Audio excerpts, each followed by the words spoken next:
from Hitachi Asia and Dinesh Malkani from Smart Spaces. Hi guys. Hi Nat. Hi everybody. So Yo Xie for short, he is actually part of Hitachi's global social innovation business in APAC. He's got over 30 plus years of experience in consulting, technology, and business innovation. Xie is involved in digitally transforming businesses in the region. And prior to his role at Hitachi, Xie has been involved with leading technology companies like Accenture and HP. And then we've got Dinesh Malkani, who is an industry veteran with 26 years of experience. He's held key leadership roles in prominent companies like AT&T, Lucent, Avaya, Jabra, and Cisco. He was president of Cisco India and SAERC from 2014 to 2017.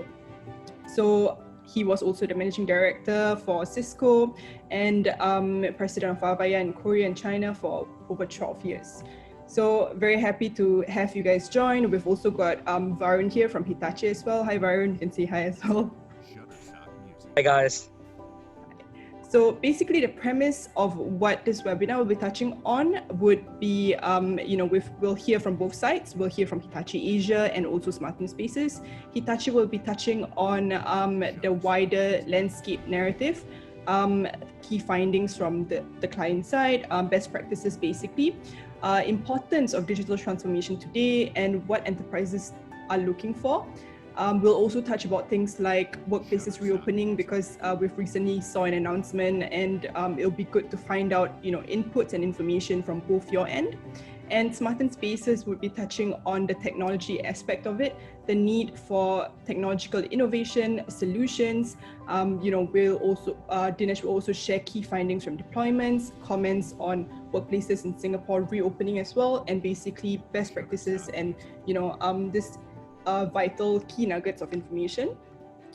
So just basically the agenda, the kind of pointers that we will run through, this would just be a very generic breakdown, but there will also be a lot more coming from both Xie and Dinesh. So we will be talking about the digital transformation guide to welcoming employees back to work. So we'll be talking about, how exactly will the future of the workplace look like? How do businesses ensure people return back to work in a safe and compliant manner? How exactly is the seamless process like? What constitutes as an effective plan for employees to return? How can the employee experience be strengthened through innovation? How exactly can we utilize on things like artificial intelligence to help businesses facilitate contact tracing, to help with logs, and also basically to get very well taught proper records to ensure compliance as well? How can we strengthen communication? How can we keep employees updated about SOPs and FAQs? Ignore the tenants part. And then how much time basically would it take to implement such technologies? So before we start, I would love to show a video by Hitachi. So this basically breaks down, it gives a very better understanding. But before I show the video, Xie, do you want to say anything about the video to introduce it? Okay, I think, thanks Nadira. Hi everyone, good afternoon. The video basically is just to show what we call a social innovation business that Hitachi is embarking on, not only in this region, but globally. So it shows the tight integration between all the various technology and also the person or the people themselves. Okay, so I'll let the video tell the story and then from there we can discuss further, all right? Okay, sounds good. So I'm just going to share my screen to where the video is. Okay. Panelists, feel free to let me know if it's not playing or if you guys cannot hear the music.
impressive video.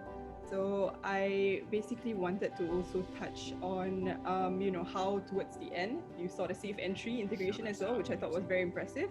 And also because, it makes it very seamless for employees to use also. It was a great video. And before we kind of jump into the whole start and, the move of the webinar, I just wanted to run through the outline and also how exactly we'll be structuring this webinar today. So we'll be going through a panel discussion between both Shie and Dinesh, and then we would be having the last 15 and 20 minutes with questions from the audience. So if there is any questions, we can save it towards the end, and also feel free to just drop in and pop in your questions under the chat button or even under the Q&A section. And without further ado, I would basically start this webinar. So Shie, I would start basically with a question from you, for you, sorry. So we've seen a lot of changes happening with the pandemic today. It's basically accelerated digital transformation hugely. There is a great need for solutions, innovation in enterprises, for instance, of various industries, government included as well. And in Singapore, for instance, we've got the recent announcement happening even yesterday, basically, about how employees can be welcomed back to the workplace, but it has a few regulations and a few measures that they have to take in place. So I would love to kind of hear your thoughts on this. What are some key findings?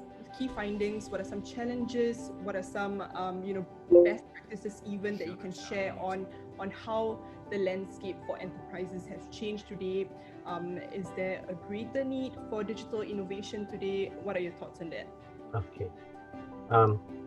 Okay, I think I think you all have seen the video just now. I mean, I apologize if there was some freezing of the screens, but I think it basically tells the story of how the integration worked on the left as compared to a conventional part. I think Hitachi, even before COVID, we have been working on this integration of smart buildings, and I think our focus areas that we have been very much involved in projects that builds smart cities. All right, so this part where we tend to use all sorts of IoT devices and making sure that they integrate well, and then COVID hits us, and like all businesses, we had to lock down, we had to work from home, businesses affected, and we noticed actually three mega trends as a result of this pandemic. The first one, I think, affects the business as a whole, is that the supply chain was badly affected. So this is one area that Hitachi is also working upon, building resilient supply chain. The other two areas is very close to heart, and maybe in this webinar we will be discussing more. One is more focused on automation and contactless. All right. So like this video is actually before even COVID, we done it already, but because of COVID, we added some points in. And then those who are sharp, you'll probably notice that there's temperature sensing now. Okay, yes, I didn't get the model to put on a mask, but that's a requirement also. And at the end of it, you have terms like, especially for our participants or attendees from Singapore, you notice that the integration to safe entry is very key, especially in Singapore. So those are the things that will make our focus when coming back to work, not to touch too much and things, and making sure automation is there and contactless. The third one is then definitely, I think what this session is about the new, we always call it the new norm, but maybe it's a hybrid of how we work. I think the key point here is we may take all sorts of precautions and all these things, but it's building the confidence back to the staff so that they want to come back to work, instead of just staying out and then avoiding everyone, because I think reopening of the businesses and economy is very key to our recovery. Thanks, Shie. I thought that was very good on breaking down how exactly the workplaces are going to reopen.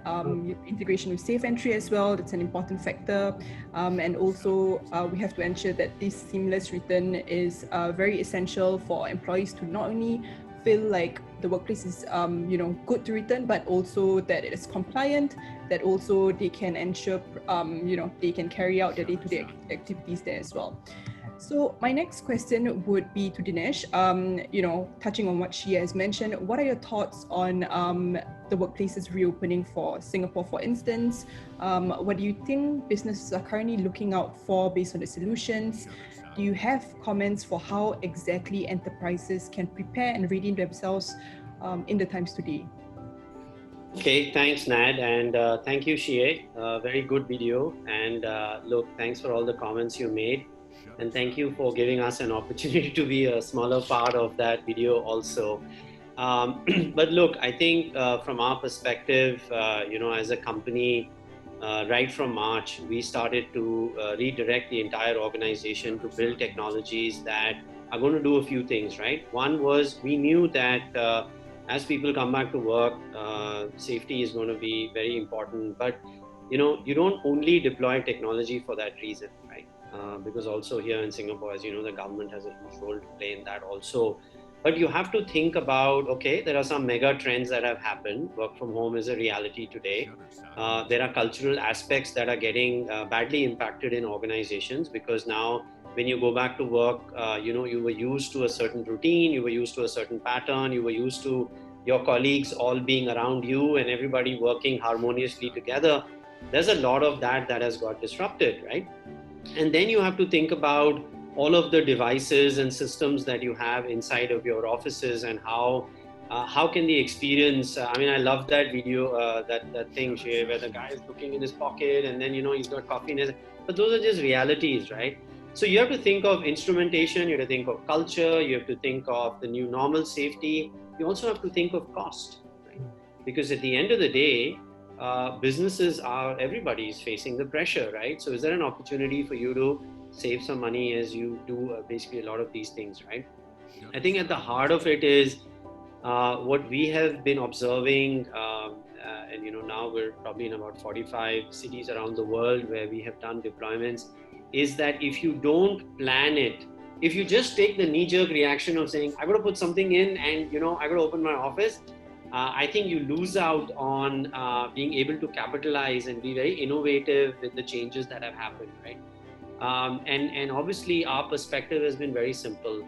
Plan for not just for 28th of September when offices open, which was yesterday, but plan for what is going to happen in the future. Plan for the next 18 months, plan for the next 24 months. That is how you have to start thinking about technology. And there will be a lot of realities, right? To give you an example, the whole concept of I have a fixed desk is gone, because with social distancing, anyway, half the desks are gone and uprooted, right? So half your staff has got impacted. So how do you convert that into a flexible office where people get to choose where they sit, right? How do you implement contactless? And I think to the point, right, it's got to be completely seamless. How are visitors going to be treated in the, basically in the new normal? Will meeting rooms shift into collaboration spaces? And so I think that whole strategic framework needs to be basically put in place. The good news is that, a couple of things happened in the tech industry. One was people like ourselves, people like Hitachi and everybody else, we started innovating in this space. But I think more importantly, the ecosystem started to get together. Everybody said, this has to be thought of end to end. The elevator cannot be any different from the front end solution, cannot be any different from the sensors that go into the office or the tablets that kind of go in there. And that's really been our focus, and that's what has been our recommendation to companies around the world, including here in Singapore, right? That think of an integrated framework, think of getting the right ecosystem together, and I think you will solve many problems with one sort of stroke of the brush, right? As opposed to doing little things which will become a nightmare for you in the future. Exactly. Dinesh, that's how we got together, right? Initially, after the COVID and companies started reopening, we got a lot of requests and working with partners to look at video, facial recognition, video cameras, thermal cameras, making sure that the access gates are open and things like that. But I think what's important is, beside the automation part, is this information is being transferred or shared. And then we know that there are government regulations that needs to trace us in terms of whether check in or check out of the place. And those are important information. And that's where I think as a client to Smarten Space, that's where we got the app, and then we got our staff in Hitachi Square in Tampines to use them and to make sure that it works. And typical of Hitachi, once we use it, we showcase it, then it's a good partnership to go into. And I think this is something that, like you rightfully say, is any ecosystem is the end-to-end. It's not only that part of access control, but it's also managing of the staff. And if the staff or the traceability of the staff is there, I think the staff will feel more secure or safe coming back to work. I think that's key. Oh, perfect, Shane. Absolutely. And, I think that one good thing was the ecosystem included the government also, right? Because every country has its own technology. And, like here in Singapore, we've got Safe Entry. I was in India about a month ago and they have Arogya Setu, right? And so you have to kind of combine that element also because it's a national problem, right? Yes. I think it's national and social responsibility. I mean, in perhaps maybe in other countries that we've experienced in Australia, and the governments are involved, but not so much because it's a big place. But at least they go by communities. Perhaps the universities get together and then they are talking to us and looking into options where the students are safe to get back to school, and especially the foreign students. As you know, in Australia, foreign student is a big revenue generator. It's about 30 billion a year. So those are the things they are looking to where they can. I tend not to use the word track and trace, but actually the where's about or the safety of the students themselves key. Yeah, those are really good feedback and pointers from the both of you. And also, Dinesh, you spoke about basically not just the safety and aspect of returning back, but also you mentioned how exactly what it takes to be seamless, what kind of different instrumentation is required that falls under place for it. So I wanted to ask you to touch a little bit on, as we look at the future of the workplace today, how exactly do you think the mapping of the journey back should be like for employees? What exactly do you think are the steps employees need to take? I know you mentioned a few things just now, but do you think there is perhaps a better direction you could point us all to on how exactly the employee can return to work seamlessly? Is this through a platform that people can use? What kind of processes they should look out for? So a little bit on your insights on that. Okay. Thanks. So Nat, I think, a few things. There's a very good article in the Wall Street Journal, right, that talked about the kind of the emergence of a hybrid or a dynamic workplace. And I'm actually a very strong believer of that, right? And what it said was that, look, at the end of the day, because of what has happened and because of the whole work from home culture being a reality, I mean, let's face it, we would lose out on the benefit of work from home if we suddenly said everybody gets back, right? I think it's been a very successful experiment. It's something that works. Now, as things go by, workplaces will become more dynamic. And what is the meaning of dynamic is that you have a percentage that goes back, you have a percentage that continues to work from home. There will be many sections, right? A permanently working from home, a hybrid worker, a permanently working in office worker. How do you make sure that you're able to seamlessly balance between all of these people? But at the same time, using technology to leverage on the fact that different teams get created, decisions are made on who goes back versus which week, whether it's 3 days, 5 days, 2 weeks. I think that's one piece of it, right? And I think in the dynamic workplace, decisions have to be made not just on the basis of an Excel spreadsheet, right? You have to make decisions on the cultural aspects. Hey, I'm in finance, right? And so I want to be sitting where my other finance colleagues are sitting. I want to be there at a time where my other finance people are also going to be there. Or I want to make sure that, I'm used to sometimes meeting up some friends of mine inside of the organization. So as you plan that, you have to have those elements that are inbuilt into it. And I think that's the first key tenet of a dynamic workplace. The second key tenet of a dynamic workplace is, why do you need so much space? if 25% of your people are going to work from home, and of the 75, we all know that some will be on leave, some, maybe out meeting customers or doing workshops. Then if your occupancy is going to be averagely, let's say 60%, even post-COVID, why do you need 100% of the seats? Why do you need 100% of the space?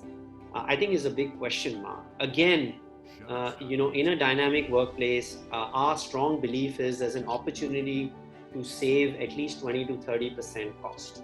And that money you can redeploy into a great innovation center, just like Shia's background is, very innovative, very kind of, very cool. Or you go and use it for other parts of the business. Everybody needs money to go and grow their digital space and other areas, right? So go kind of reinvest that business. If you can capture both culture and change and cost coming together on kind of one single platform, I think you have achieved the goal of the classic definition of what is the new or the dynamic workplace going to look like. My personal belief, Singapore will take a lead on that, and there's a specific reason why. It's the APAC headquarter of so many companies in Asia, so many companies around the world. Clearly in Singapore, we are back to work in that manner, in that what is the classic definition of a dynamic workplace where times are going to be staggered, etc., etc. And there are cost pressures here as well. And there is definitely an openness to innovate, right? Whether it's in the government, whether it's for the banks or for the private companies. So it's kind of nicely coming together. But that's really my perspective, Nad. And, honestly, I think there has never been a more compelling reason or a time for companies to start thinking like that. Of course, I would always recommend crawl before you run, but don't crawl too slow. Crawl, walk, run. Probably you walk and then run. I know you have to move much faster, right? So, yeah. Great. Those are very strong points, Dinesh. You mentioned a few things like culture, you mentioned a few things like cost savings.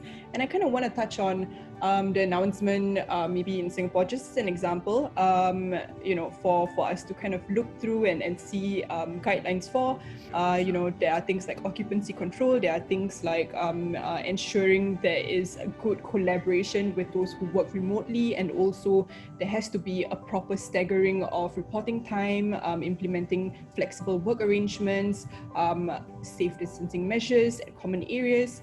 So I want to, ask you, Shia, what are your thoughts or best practices on how this would kind of help for employees to return back? How exactly do you think the employee experience can be strengthened on? There is very strong importance to safety, compliance, and also businesses are looking for ways to save costs at the same time, plan their workspace properly out, reconfigure spaces. These are challenges that businesses have today. So how exactly do you think employees can feel reassured? How exactly do you think businesses can communicate this to employees also towards the future of the workplace today? Okay. I think, and also reflecting on what Dinesh mentioned about the company culture and the way they work and things like that. I think sometimes I would consider this pandemic, the recent pandemic, as a reflection of how we have been rushing around chasing everything. So we stop and think, spend how many months now? 6 months at home already, thinking a lot, and then finally, instead of getting out of work, you want to get out of the house now. That's the main thing.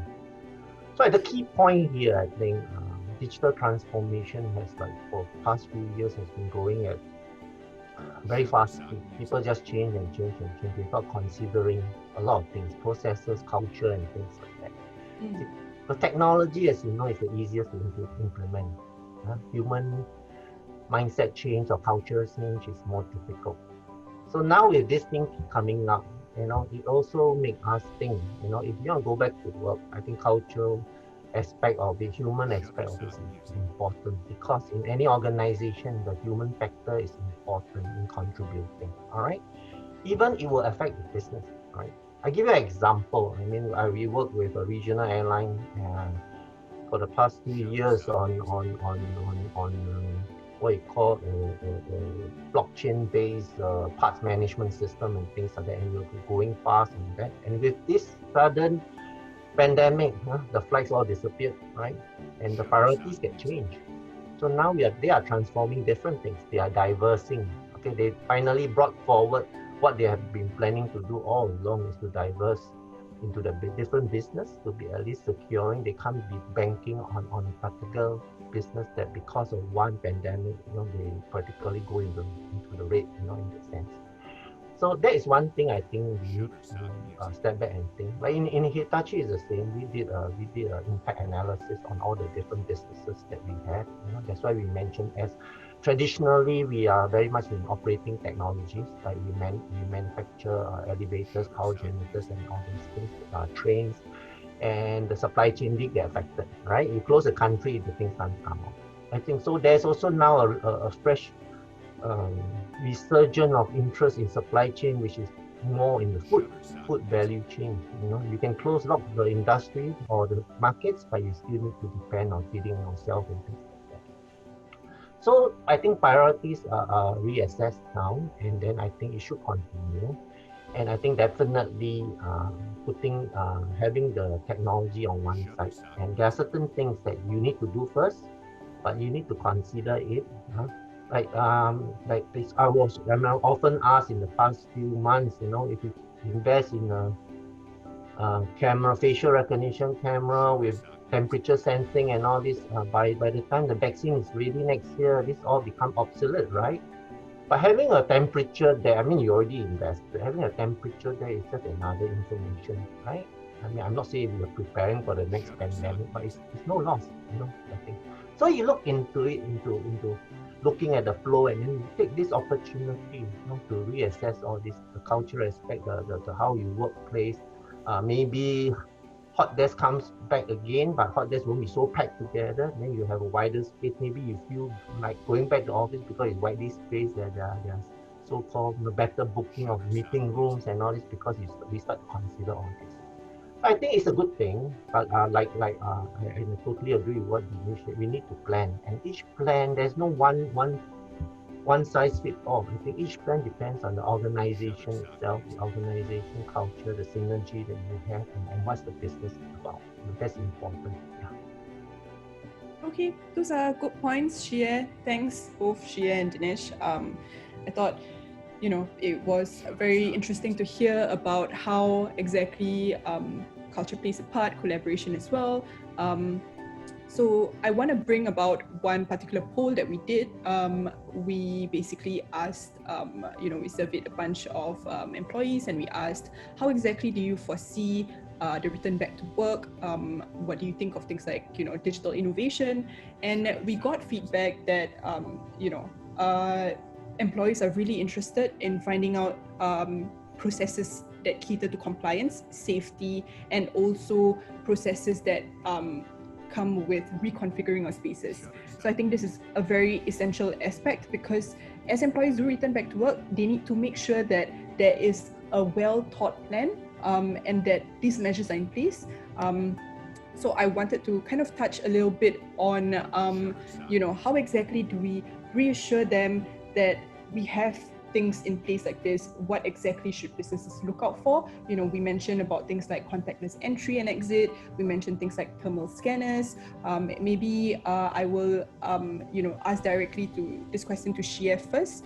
From your experiences, based on using certain technology innovation, what are your thoughts on what should be prioritized first, how exactly employees can be reassured, and just share Hitachi's experiences per se in dealing with this, and also, any particular insights that we can get from you.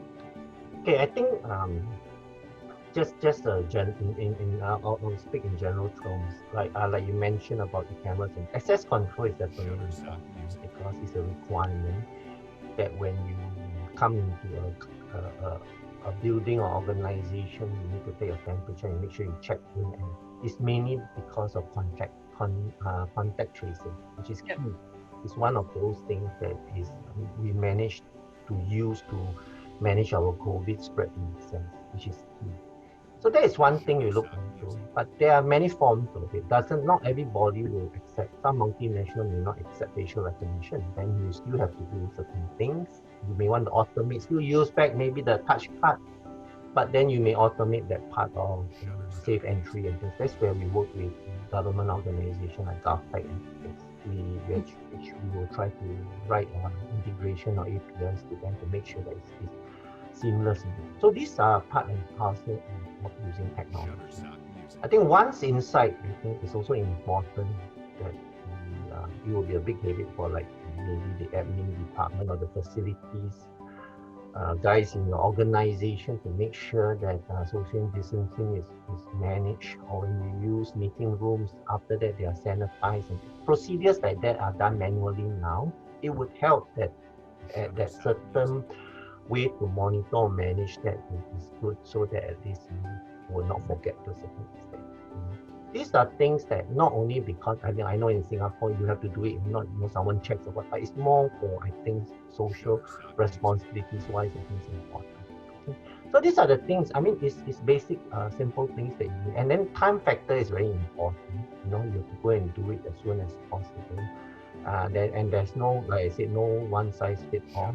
Certain organizations have already been coming in, there's no gates, they are like just like open concept, and then suddenly how do they want to take care of this type of management of individual is another big headache for them.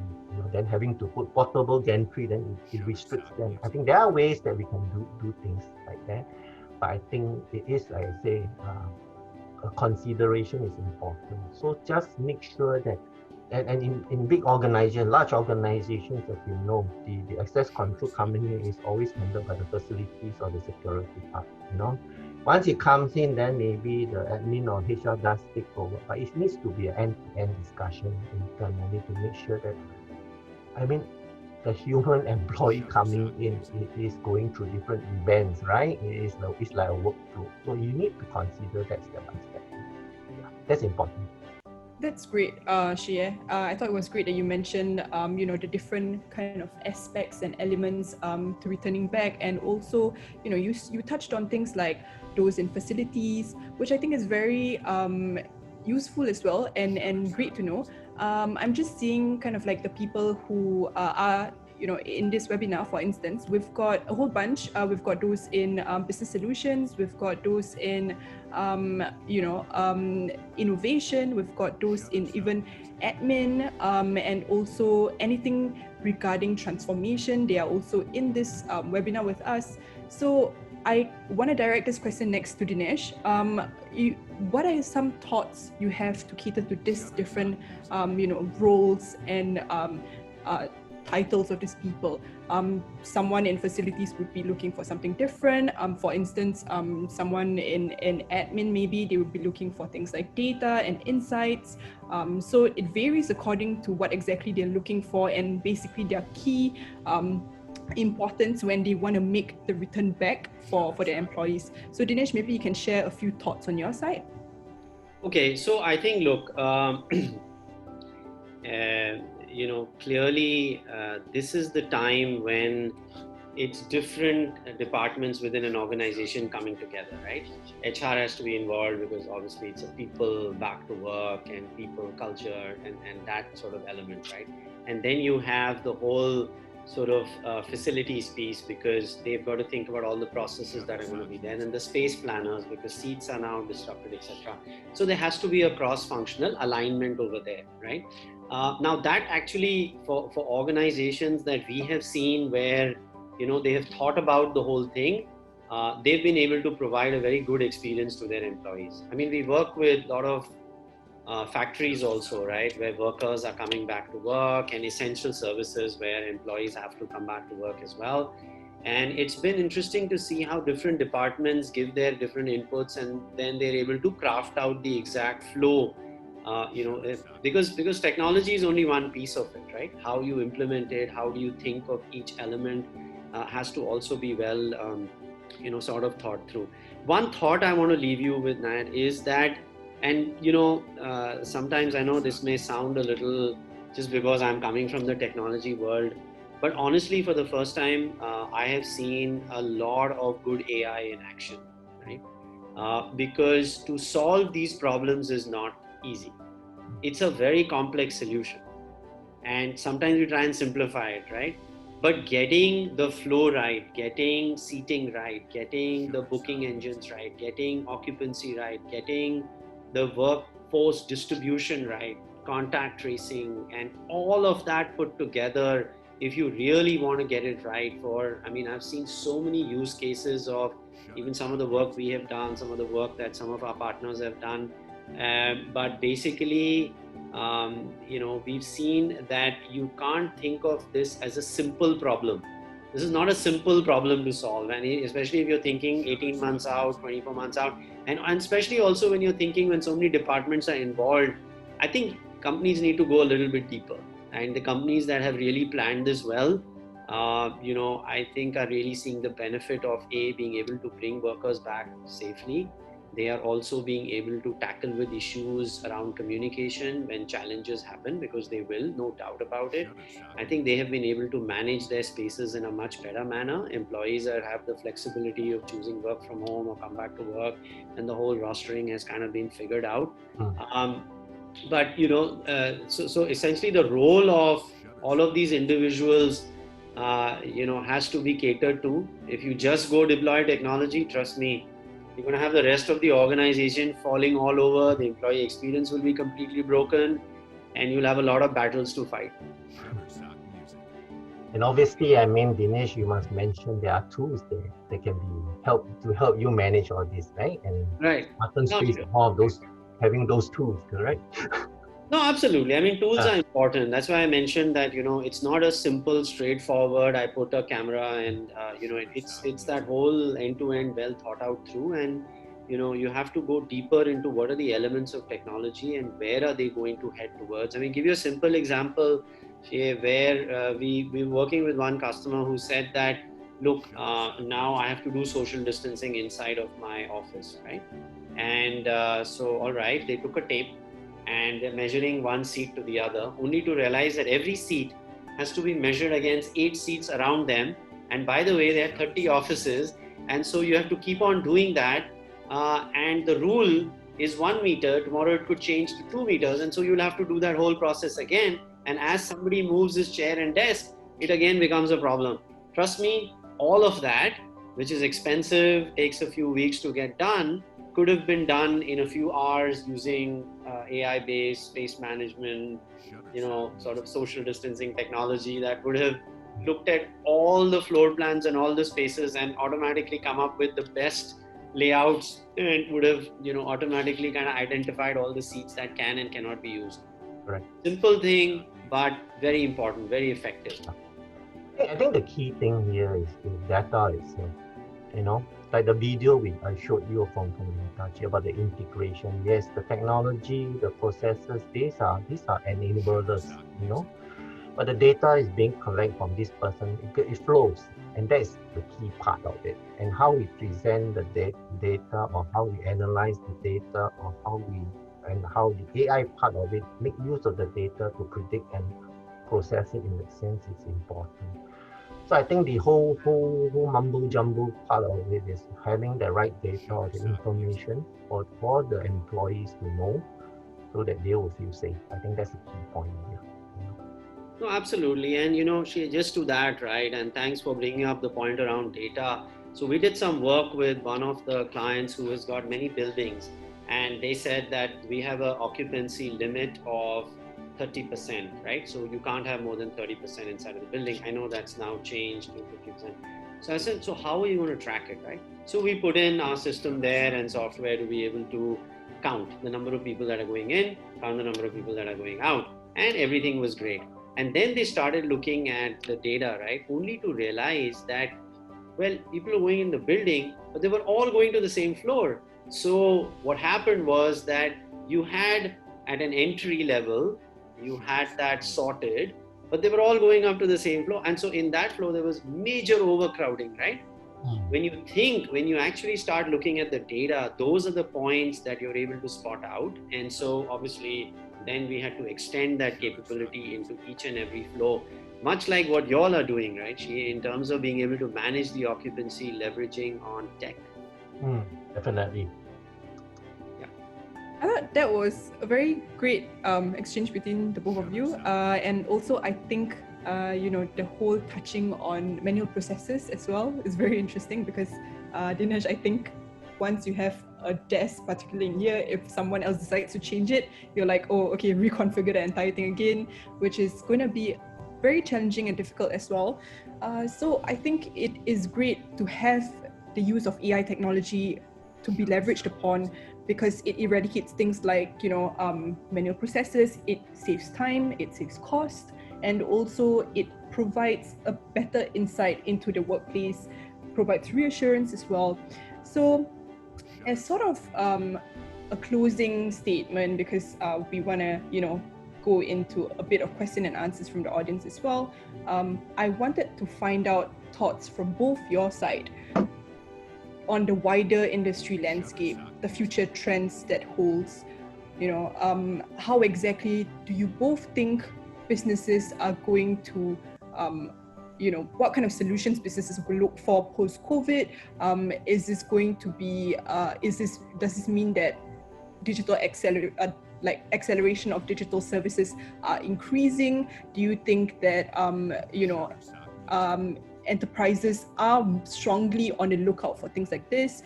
So what do you think the future trends are like? And I'll direct this first to Shie, to kind of like get your input on the wider industry outlook. I think like I mentioned earlier on, they will reprioritize a lot of the work or projects that they've been working on. There's a lot of factors, right?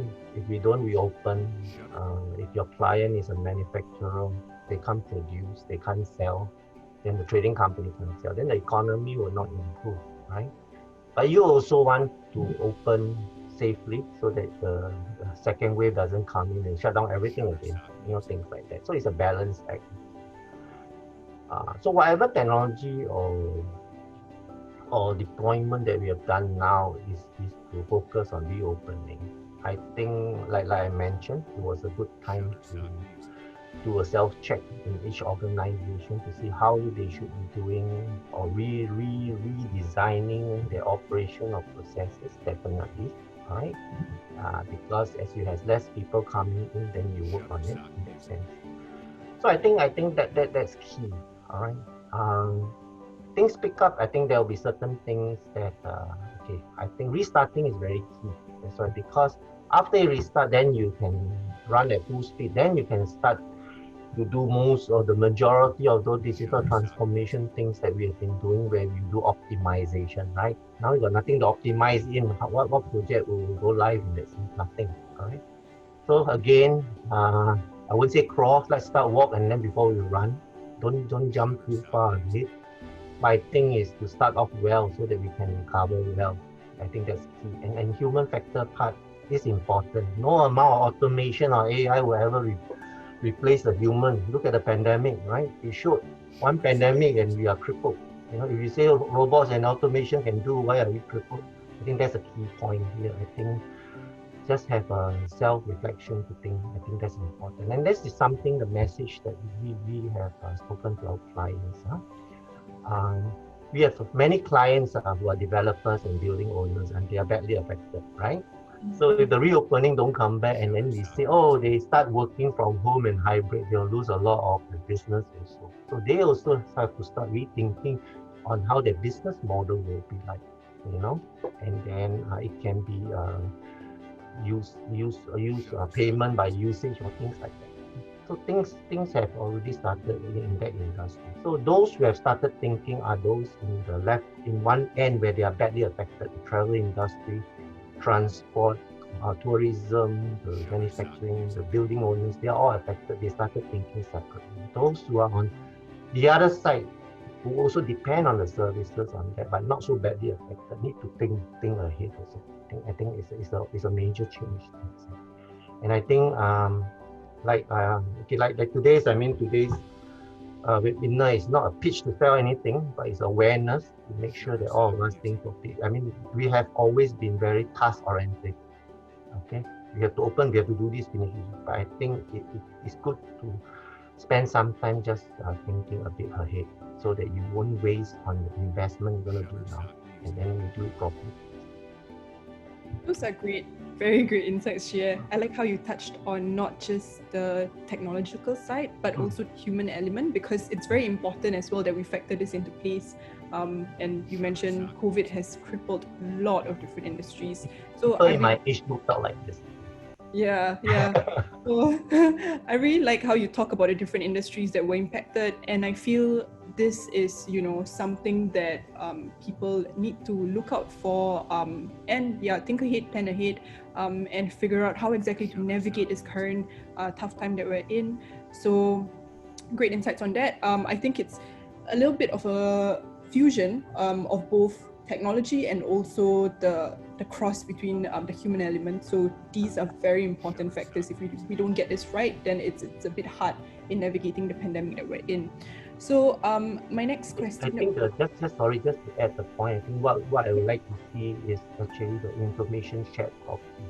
Within this building is shared in that sense. I know taking into consideration the privacy rules and things like that, eventually we still have to open to travel, right? Travel means we have our border, our home affairs. Okay, let's say in the Singapore context, your home affairs now, even a new safe travel office is announced, I think, a few days ago or last week.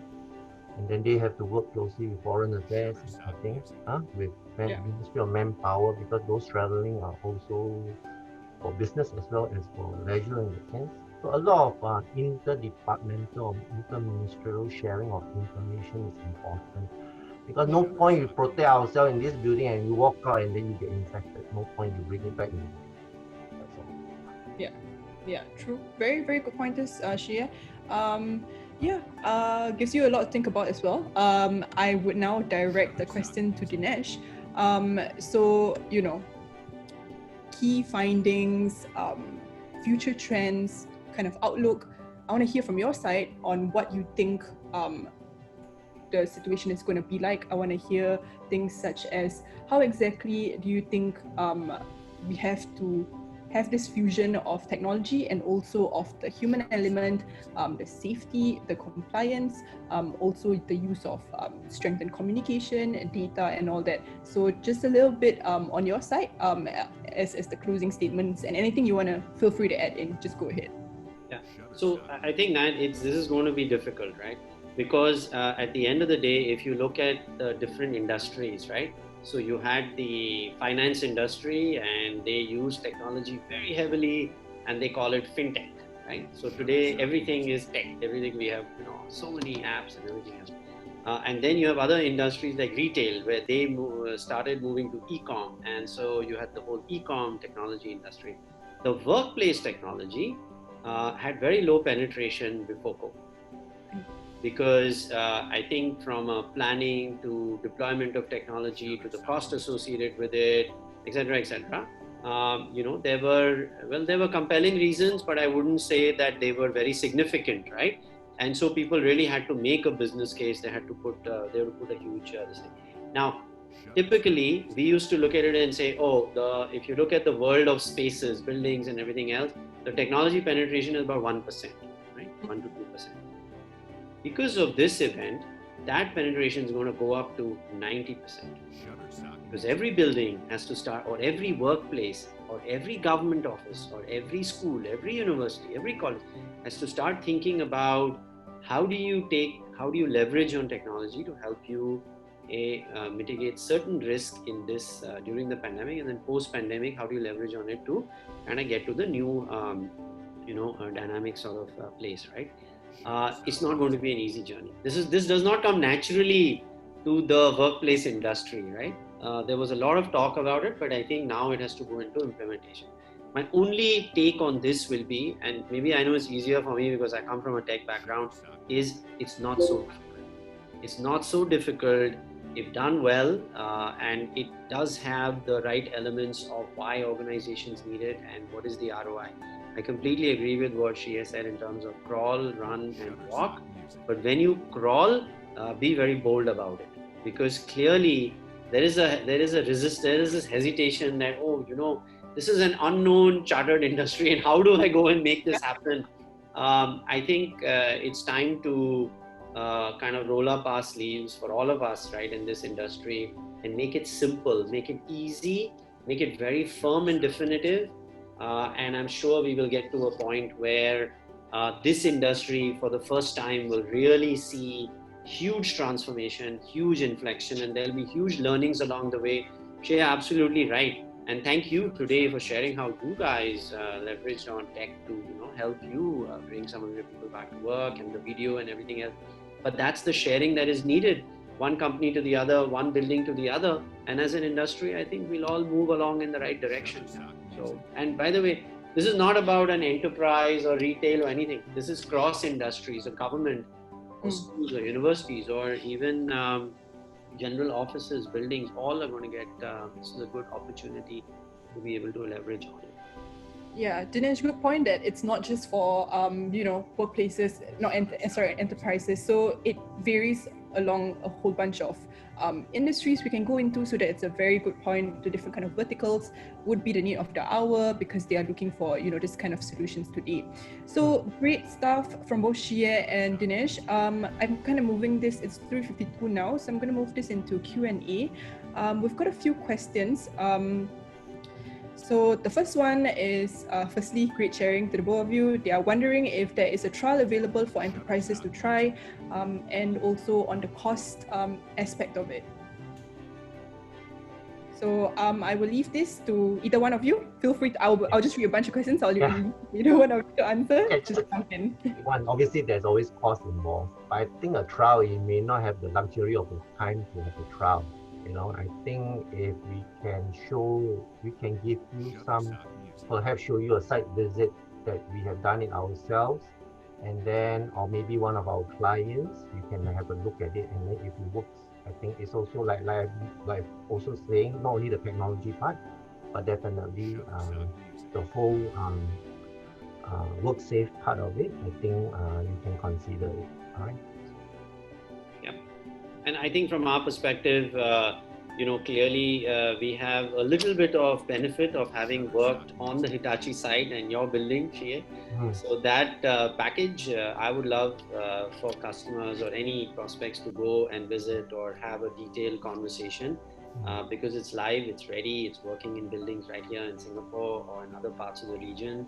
So enough deployments to showcase that. But if a trial is a must, typically now I think the time has been brought down, so we should be able to move pretty quickly on it. Right? Okay, great stuff. The next question we have is, if I want to try this solution, how fast can it be deployed? Our offices are reopening. Can you give a bit of timeline on how fast do you think such technologies can be implemented at the workplace? I think a site visit will help, but I just give you a general one, like for example in my office, right? We broke it into 3 parts. First part is definitely using the smart space solution first, and that I think is the fastest and easiest to implement because they have already put it. At the time when we use it, we were just chasing the smart entry, but now it's already there, so I think it can be, I would say, slightly off the shelf. It can be done. The next is working. The challenge is always on if you want to have a tablet that takes temperature or facial recognition or what. Technology-wise, it's all there. But if you want to integrate into your gantry, then it depends on what brand. Some are faster response and some are slower response. So we already implement, like for ourselves, we took about 2-3 weeks, 2 weeks to implement the mobile app, and then now we are looking into getting the hardware devices with the facial recognition integrated. That would take at least 3 weeks because of just the integration problem. So we phase it out. We can use it. We started using it because our people already started coming back to office, no doubt 20-30%. But we use it first, and then we phase it into that coming on next, and then it will replace that in some integration. There will be some integration to smarter space, and then it will be seamless. Perfect, thanks. Yeah, typically that's the timeline that 2 weeks we could be completely up and running and ready after testing and everything else to get any company to be ready for back to work. And of course, as we integrate more and more devices, as she had talked about, that'll probably take another few weeks after that, right? But best is to do it stepwise. So, while you're deploying the hardware, get all the software up and running, and then, after that, just make sure that the whole flow that was shown in the video can be sort of deployed, right? Great. I also want to ask this question. Thought it was interesting. This would be for Shie. Currently in Hitachi, do you convert staff workstations into co-share workstations to cater to Team A and B compliance? So like team split, basically. At this moment, we don't need to do that conversion yet, right? Because we have not really decided to come back full scale. Okay? Those who are coming back already, they are making sure that we have perhaps we have the luxury of each having their own desk. So when they come out, when they started pairing or splitting them into teams, not two side by side will come back at the same time. That's how we do it. So that sort of arrangement, we hope to put it into the tool eventually so that we can allocate desk accordingly. Now we are doing it manually, but there is a process of doing it, definitely. And I think, thanks, Shea, that's the next step, right, for us to put that at Hitachi is our entire desk management. So anybody coming in can book via the app, or you can use the back end to be able to distribute it. So. Correct. Okay, great. So there is a very long question, but I think it's very interesting. With the recent government review and announcement on employees, who need to return back to work on 28th of September, to begin with, they have to do it in a flexible manner. So what would you advise employees returning in a phased manner while adhering to the guidelines, lesser manual intervention from facility and from workplace team members? So I'll direct this to either one of you. Just jump in, both of you. Okay, I'll start first. I mean, whatever I know is from our HR and admin department, so they have actually thought through. It's not that I know all this, but I can relay the message. I think they will look into it. They get the feedback from all the different business units and also the departments on whether there's a necessity on how many of them will come. That is where they will make a decision. Standard things is a recommendation, like I mentioned, if they're going to be a split team, then perhaps you can look into not making sure they're not sitting side by side when the same team. Second is, I think they may also consider stagger hours, because not all of us drive, and then if you have to take public transport, you stagger them. But then not all organizations in Singapore collaborate that way, right? So somehow, as long as we do it in that sense, I think so. Commuting is important, entering is important, while inside is important. I think these are the three parts of consideration for the workforce, for the employees. And Nat, I think from my side, whoever asked that question, thank you very much, because it does give me an opportunity to talk a little bit about our new technology. Basically, what we are doing is we've come up with the whole ability for businesses. If I'm a manager, I can create teams. I can decide who goes when. I can decide I get visibility into what are all the seats that are available after social distancing. We're able to, either the employee can do that using the app, the Smarten app, or you can do it in the back end, right? So that way, the whole process gets automated. No spreadsheets, manual processes, etc. You feed it all into the tool, and the tool takes care of distributing out that, right? So if I'm an employee, I get a message in my apps that says, hey, you are advised to go to work from Wednesday this week through Tuesday next week. It will obviously take the rules in place, which is you can only go for half a day, you can go every alternate day, etc. But when you get there, it knows when you check in, it knows that you're allowed to come back to work. It also knows that a seat has been allocated. It finds its way to tell you exactly the seat. That software that we have built, by the way, we didn't know that offices will open on 28th. But we had built the software and it's ready. So it's ready today to put into any organization. We're going to trial it out. That's fine as well. We're actually running a lot of trials right now in Singapore. And, it's kind of live. So I would encourage any business to start using the tech now, because solving for 3,000-4,000 people and then distributing them in teams and departments and who goes when and seat plans is manually, trust me, absolute nightmare, right? And so it'll take a lot of time to be able to do that. I think that's where you can leverage on software and tech to be able to do it. And then obviously coupled with a lot of the technologies that Hitachi has, you can do things like just automate the whole check-in, check-out process and look at, facial and things like that, so that the whole flow becomes very, very seamless. Sounds good. Thanks so much, Jeanette, for sharing that. I thought that was very insightful. I'll just cover, I know it's 4:01 right now, but I just would cover the last question and then we can possibly wrap this up. The last one would be, the data stored, how secure is it? What precautions are taken for data security? So I think the question is, does it belong to me or does it belong to Smart & Spaces? Does it belong to the enterprise or organization? So thoughts on that? It belongs to Shie. When we work at Hitachi, I think Hitachi really looked at that architecture. No, absolutely. So data is very important. It's your employee data. Their temperatures are being input.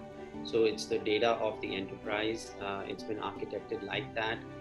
We have no interest in data. I think we use data for our system to run and for it to work effectively. We have AI engines that use the data to learn themselves. But that's how it's been planned out. Shia, any thoughts on that? I'm sure you guys, Actually, I asked the same question also to Dinesh and his team when we got on board. And I think it's how you want to, there are ways to go around. And like he said, the data belongs to the client. Smart Spaces is a SaaS solution, definitely. And there will be some sensitive data that we try not to even pass to Smart Spaces. IC number is one of those, NRIC.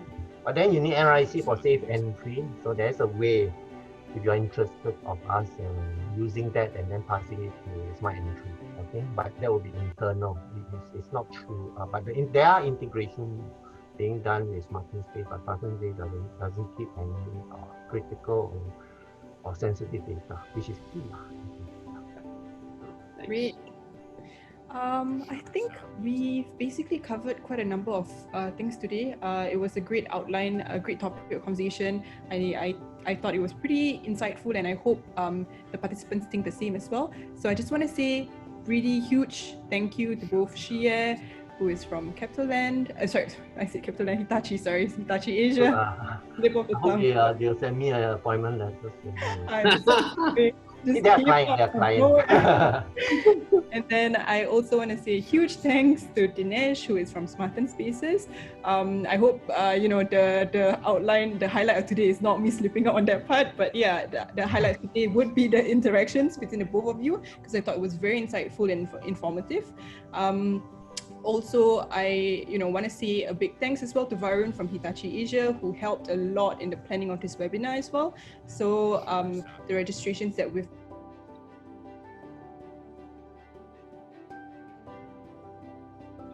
follow up basically with a registration, a link basically on the webinar recording. So for those who need more information, for those who have thoughts, or basically for those who want a recording of everything and detail it properly, then we would send that over to you. And if you have any questions at all, please feel free to approach anyone from Smart & Spaces or also Hitachi Asia.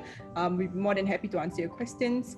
And before I sort of wrap this up, I thought it would be great to showcase this video from Smart & Spaces. So touching on the video that Hitachi, we played for Hitachi earlier, that kind of looks at the entire mapping and the journey back. So I thought it was a really great, narrative, and also it provided a lot of useful information. So now I'm just going to present and show my screen on what Smart & Spaces has done. So panelists, let me know if I'm audible as well.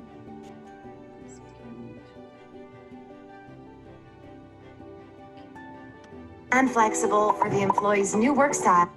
The new normal requires workplaces to be safe and flexible for the employee's new work style at reduced operating costs. A world leader in digital workplace solutions, Smart & Spaces has developed a full suite of AI technology for the future workplace. Jumfree is an all-in-one digital workplace app providing flexibility to employees.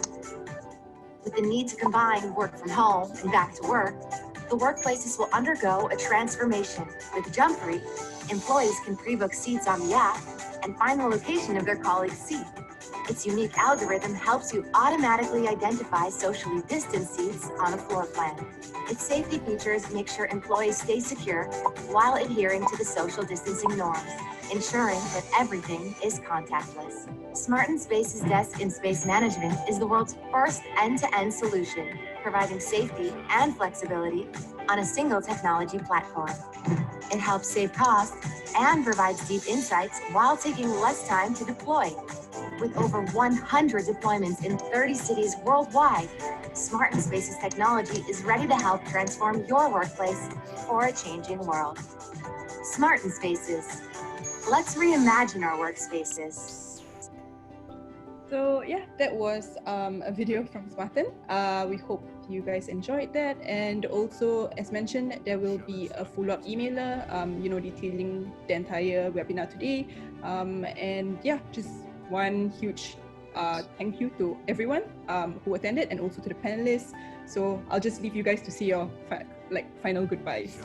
Thank you. Thanks a lot. Thanks, Shie. Thanks very much. Thank you, Varun. Thanks everybody for joining. Thanks, Nat. Bye-bye. Thank you. Have a good day, everyone. Bye.